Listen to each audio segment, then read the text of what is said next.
Welcome, everybody. Glad to have you here on Moving Markets today. My name is Jeffry Dunyon. Today is April the 26th. We are coming right down to the very end of the month of April. Good to have you here. Had a little hiatus. I've been absent for about a month. Been doing a bunch of stuff with my company, updating websites. We've been bringing on some new students and getting them up to speed. Improving our program. Check out Safe Option Strategies. Go to safeoptionstrategies.com if you want to see some really cool stuff on trading the markets. But we are here to talk about what's moving the markets. That's the name of the program, Moving Markets. Talk a little bit about what's going on in the news and politics, all that kind of fun stuff. The most important headline is that the Dodgers avoided a 3-game sweep by the Cubs in a shaky 2-1 victory yesterday. I know it's important to me. So if it's important to me and this is my show, you have to listen to it. While we've been absent these last couple of months, a lot of stuff has gone on. Too much to talk about. I'm not going to try and go backwards and catch up. I'm going to focus more on what's going on right now. As we do this presentation today, it's 9:15 my time, 11:15 on the East Coast. U.S. markets have been open for a little bit shy of 2 hours. Dow Jones Industrial Average is up about 13 points right now, 14 points. NASDAQ down a little bit, S&P up. Earnings is driving everything right now. It has for the last several days. Earnings drove the markets down yesterday on a major miss by, I think it was 3M that reported yesterday and had a major miss. So the Dow sold off about 120 points. The big story today is Intel and oil stocks. The oil stocks haven't reported yet as far as the Dow goes. ExxonMobil and Chevron are the two big oil stocks in the Dow. They report, I believe both of them report next week. I think one on the 30th, one on the 1st of May. I could be wrong on that, but not by more than a day or so. But those stocks are both down today because oil price per barrel of oil is down. It had a kind of a surge early in the week and then it's backed off of that. So what it's really done is just kind of normalized. But those stocks had big moves up last week and they've fallen back down, or earlier in this week, they've fallen back down today. And it's a combination of those and Intel. Intel had a big miss on their earnings. They reported disappointing numbers. There's a newer CEO at Intel who's he's kind of like in the Wizard of Oz. He's pulling back the curtain and he's showing people what's behind the curtain. And, some of it's not as pretty as investors would like. So people are adjusting to it. They're making the changes they need to make. And some of that is selling off some shares of Intel in favor of some shares of some other stuff. So not a real big deal, but, they're down 10% and they're not one of the more heavily weighted companies in the Dow, but still, it's responsible for the Dow not being up probably 40 or 50 points.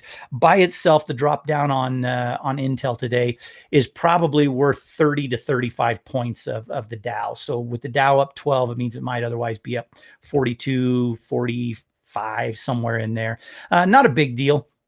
Nothing too tragic. I think the biggest economic. Oh, I can't not mention Ford, and I can't believe I forgot to put on my Ford hat today. I'm wearing my U.S. Army Airborne hat today. I wear my Army Ranger hat, my U.S. Army Airborne hat. Number one, because I was in the Army when I was younger, and number two, because I love our troops. I'll tell a story about that in a minute. But because I am going to talk a little bit of AOC, can't have an episode of this without talking about the continued stupidity of Alexandria Ocasio-Cortez. She's a moron that redefines what a moron is. I mean that woman, you can't scrub the stupid off of her. You really can't. And it's scary that she's got the kind of popularity that she has. It's really frightening to me. But so Ford had blowout numbers on their earnings report. Their sales were better than expected. Their revenues were better than expected. Their profit margins were better than expected. Earnings per share. It was interesting because Ford paid out their quarterly dividend this week, 15 cent per share dividend. By the end of the day that they paid out the dividend, the stock had gained every single bit of that back, had a little bit of a lag the day after that. And then today they're up 10% on this phenomenal earnings report.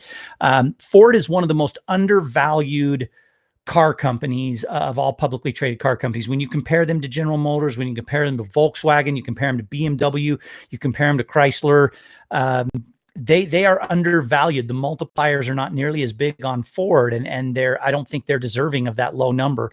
I've got a friend that I debate with from time to time about how important valuation is, and he's a huge believer in valuation. I maybe don't buy into it to the extent that he does, but I don't ignore it either. And you can't get around the reality and the fact that Ford is incredibly undervalued. So there's no reason this stock couldn't go back to somewhere between $15 and $20 a share. And when you consider a stock that before yesterday's earnings announcement was trading at $9.50, today they're up over $10.50. Let me tell you an exact number where they're at. I've got to look to my side here and get my other screen up. But where are they at? I had them up on my screen earlier. Ford's trading at $10.39 right now, so a move up of 10.5% today. You know, a stock going from $10 to $15 a share doesn't sound like a lot. It's a $5 move. I mean, Amazon moves $5 a share on nothing, but Amazon is also a $1,900 a share stock. So a $5 move on Amazon is nothing from a percentage standpoint. A $5 move on Ford, that's a 50% increase from where it's trading right now, or almost a 50% increase, and more than a 50% increase from where it was at, you know, at the open this morning or at the close yesterday. So Ford Motors, congratulations on some fantastic numbers. Everyone in the world who is not driving a Ford pickup truck right now should go out and buy one. And then the stock would make me a wealthy man. I've got a lot of shares of Ford, but for me to be filthy rich, I need Ford to trade at the price Amazon does. So, go Ford. Everyone go buy a Ford pickup truck. There's my plug. And I say that, I'm shamelessly saying that in the hopes that enough people will hear me and Ford Motors will get word of it and they will want to give me a new pickup truck. And by the way, I want the 2019 Ranger with the full size 4-door cab on it. With the bigger engine. I don't want the wimpy engine. I want the bigger one. And, probably in like a metallic blue, something like a LA Dodger blue would be good. So for anybody at Ford Motors is hearing this, there is my shameless plug and my groveling for a free pickup truck. Don't think it's going to happen. Okay, let's talk a little bit of politics. And I don't want to go straight politics. I want to talk politics as it relates to the market. Too many things have happened in this last month for me to try and catch you up on everything. The Mueller report, the back and forth, the 20,000 people that are getting into the presidential race on the Democrat side. The latest one was yesterday, Joe Biden. If you saw that video rollout of Joe Biden, God save our country if a Democrat becomes president anytime soon, because with control of the House of Representatives, they will absolutely plummet us into economic and financial despair. I mean, this is what the Democrats have to run on. We hate Donald Trump and you should too. That's it. That's their whole message. That was Joe Biden's whole message yesterday in his video rollout of him wanting to run for president. I hate Donald Trump and so should you. He vaguely makes references to, we want to go back to the Obama era and go back to the prosperity we have there. The economy is doing better right now. Unemployment is lower. Labor participation is way higher. GDP is coming in 60-70% higher than it did in Obama's best years. His best years were way lower than what GDP is. We just got new GDP numbers this morning, 3.2%, and everyone was predicting we'd be fractionally over 2%. Just like I was talking about with Ford, it's 1 percentage point higher, but it's 50% more when you're at 3.2 or 3% instead of 2%. You're 50% better than what the analysts were expecting. It's ridiculous when the Democrats suggest that we want to have the economy that we had back then. We had a sucky economy back then. I know the stock market went up during the Obama years, and he and his cronies love to tout that they added jobs, but they don't want to talk about how many jobs were lost. They don't want to talk about how much labor participation went down. I've talked about it before, and I'll mention it again because it's worth mentioning. Labor participation sucked in the Obama years. It absolutely sucked. And they tout unemployment numbers that from a percentage standpoint were impressive, but they didn't include all the people who had stopped looking for a job or who were still looking for a job, but they were no longer collecting unemployment benefits. As soon as you stop collecting unemployment benefits, you no longer count as part of the unemployed. And so unemployment numbers look good, but it doesn't take into account the horrible low labor participation numbers. Our labor participation numbers were at the lowest during the Obama years, at the lowest point they had been since the late 70s, when that peanut farmer buffoon Jimmy Carter was our president.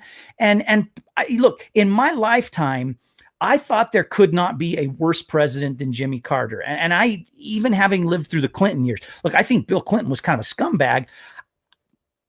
I don't think he was a horrible president if you just purely categorize his policies. He moved way to the middle to accommodate a country and a Congress that had gone way right of where he was. He moved to the middle to accommodate them. And he got some legislation done on crime and welfare that was actually impressive. And he stayed out of the way of a booming economy in the 90s. He didn't overregulate. He didn't try and skyrocket taxes.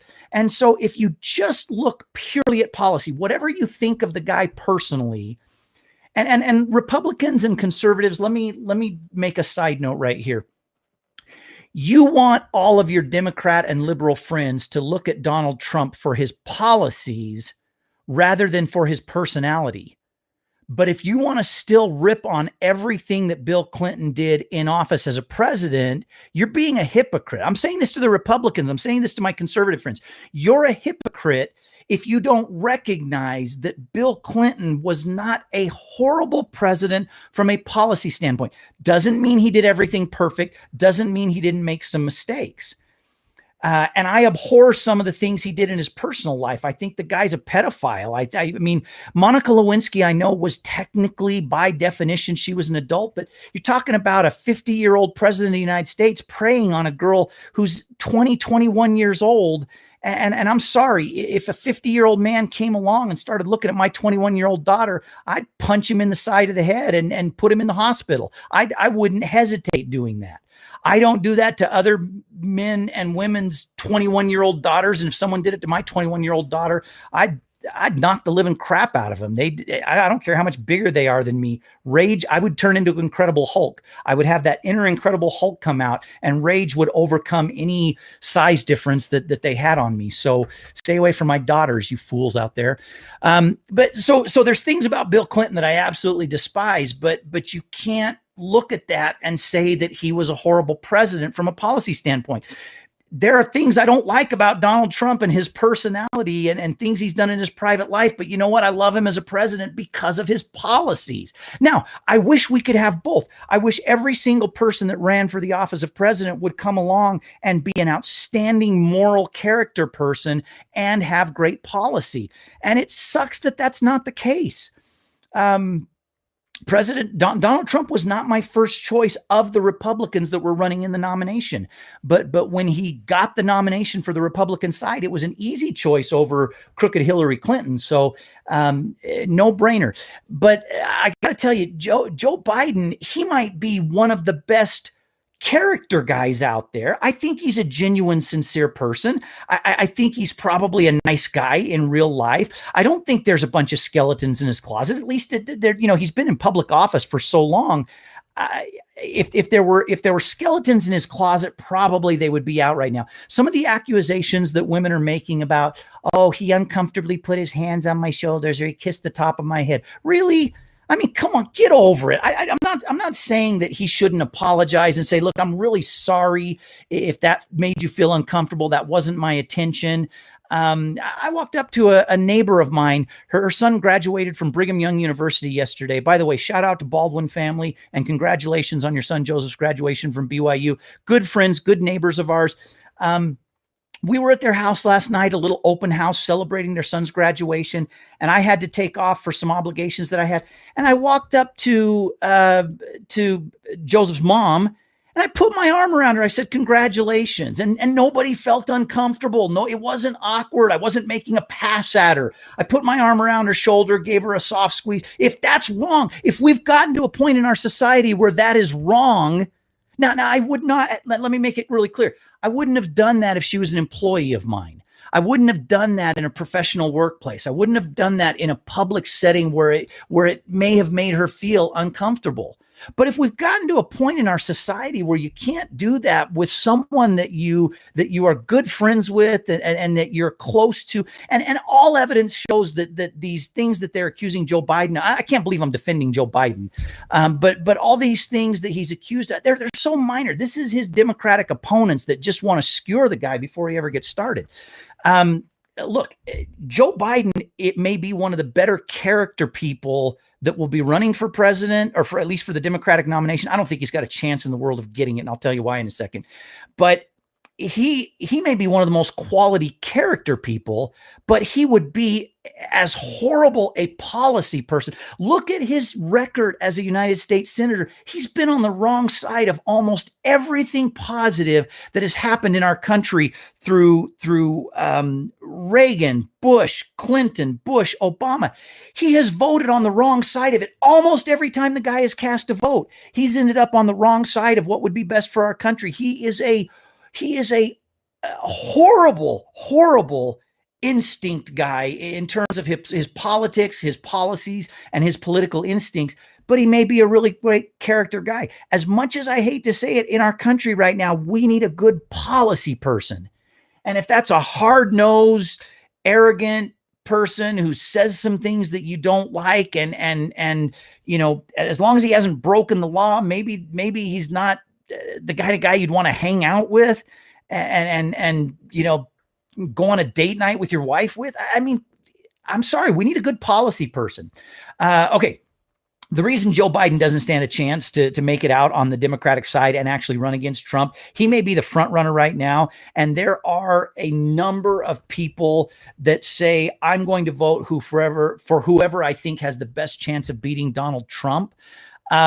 That's not going to get him through the primaries on the Democrat side, because too many Democrats have gone so crazy over the cliff far to the left that they just don't want a mellow Joe Biden guy. And for him to get through this primary, and again, I don't think he has much of a chance of getting through it, but for him to get through, he's going to have to go so crazy, nutty, lunatic far to the left that it's all going to come back and haunt him. If he were to get the nomination, it's all going to come back to haunt him in the general election when Trump says, hey, just a month ago, you said you wanted Medicare for all. Now you're saying you don't. Just a month ago, you said you wanted to let people in jail have a vote and let them vote in elections. And now you're saying you don't. Just a month ago, you said you wanted open borders, and now you say you don't. It's going to be detrimental. It's going to expose to the entire population the blatant hypocrisy that resides on the Democratic Party and in Democratic circles. So I don't think Joe has a chance, but he's officially in the race now. Really quickly, earlier this week, I got to switch to AOC for a minute. One of the best things Donald Trump has done, and I think this has been good for our markets, and that's what this is mostly about, is moving markets. I think this has been good for our markets. Donald Trump is trying to clean up the swamp. One of the swampiest things in all of our government has been the VA. I love our veterans. I'm wearing my Army Airborne hat today. I told you I'd tell you a real quick side story. This same neighbor, the one whose son graduated just yesterday, went through his graduation ceremony. He was in Mexico City on business, and he took one of his older daughters, turned it into kind of a business/vacation trip. He said when he was at the graduation yesterday, having just been in Mexico the week before, and they played the national anthem and they brought the colors out for part of the graduation ceremony. He said he got all emotional and all choked up. He's so glad to be back in the country and so glad to be back on American soil. And he had a good time in Mexico. He enjoyed it. He spent some time with some wonderful people down there and really enjoyed the trip, but he was so glad to be back here. I get choked up on the 4th of July on Veterans Day. I love our veterans. If you have served this country, Army, Navy, Air Force, Marines, Coast Guard, if you serve as a police officer, a sheriff, fire department, you know what? God bless you for what you do. You get underpaid in too many circles. You get underappreciated. And I absolutely love the sacrifices that you make for our country. But I got to tell you, I know this from friends, from family members, and it's quite public information. If you don't have a friend or a family member that's gone to the VA, our VA system prior to Trump getting into office was an absolute train wreck. The VA scandal that took place at the end of the Obama years with people waiting in line till they died for procedures that should have been simple to schedule and take care of and commonplace. Administrative people lying about, falsifying documents and lying to make it look like they were handling our soldiers and former soldiers in a faster rate than they actually were. It was absolutely despicable. And then you got Alexandria Ocasio-Cortez, who says in a speech that the VA system is a perfect example of government-run healthcare and how efficient it is. And if it ain't broke, don't fix it. And what a moron this woman is. She is absolutely, you can't scrub the stupid off of her. There's not enough soap in existence. You don't have enough steel wool to scrub the stupid off of her. She's just, it drives me insane that she gets the attention that she gets. And here I am giving her more attention. But I got to tell you, this universal health care, this Medicare for all or Medicaid for all that Bernie and the loony left is pushing.